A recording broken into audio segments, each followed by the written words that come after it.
காலங்காத்தால கதவை திறக்கும் போதே ஒரு வயசான தாத்தா கையில தாம்பூல தட்டோட வந்து நிக்கிறாரு. ஒரு விதத்துல நான் அனஸ்தீசியா பிரான்ச்சை சூஸ் பண்றதுக்கு இந்த ஈவெண்ட் வந்து ஒரு காரணமா இருந்துச்சு.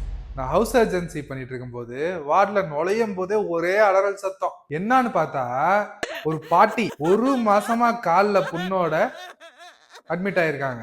டெய்லி ட்ரெஸ்ஸிங் போடும்போது ஒரே கத்தல் அழுவ, பாட்டி ஒரே ஃப்ரஸ்ட்ரேட்டடா தான் பேசுவாங்க. வாழவே வெறுப்பா இருக்குன்னு சொன்ன ஒரு வார்த்தை அப்படியே ஒரு மாதிரி ஆக்கிருச்சு. எனக்கு ஒரு சூப்பர் ப்ரொஃபசர் இருந்தாரு. அவரை பார்த்து தான் எனக்கு டீச்சிங்ல இன்ட்ரெஸ்டே வந்துச்சு. அவர்கிட்ட போய் கேட்டேன், சார் காலில் அனஸ்தீசியா கொடுத்து ட்ரெஸ்ஸிங் போடலாமா சார் அப்படின்னு. அந்த பார்ட்டிக்கு எந்த நரம்பு மரத்து போக வைக்கணும், எப்படி அனஸ்தீசியா கொடுக்கணும் படிச்சுட்டு வாடினாரு. நானும் வீட்டுக்கு போயிட்டு ஃபுல்லா படிச்சுட்டு வீடியோஸ்லாம் பார்த்துட்டு போய் சார்ட்ட சொல்றேன். 2 பேரும் சேர்ந்து ட்ரெஸ்ஸிங் போட்டோம். பாட்டி ஒரே ஹாப்பி, நாங்களும் ஹாப்பி. எங்களாலையும் நல்ல ட்ரெஸ்ஸிங் பண்ண முடிஞ்சுச்சு. பேஷண்ட் நல்லா கோஆபரேட் பண்ணாங்க. ஒரு வாரத்துல பேஷண்ட்டுக்கு புண்ணு இருந்த இடமே தெரியல.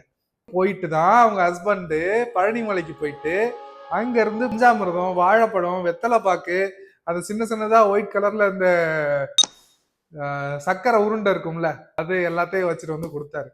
அடுத்தவங்க பெயினை குறைக்கிறத விட ஒரு சூப்பர் பவர் என்ன கிடைக்க முடியும்? அப்படி உங்களுக்கு மறக்க முடியாத டீச்சர் ஒருத்தவங்க இருந்தாங்கன்னா அவங்க பேரை கமெண்ட்ல பண்ணுங்க.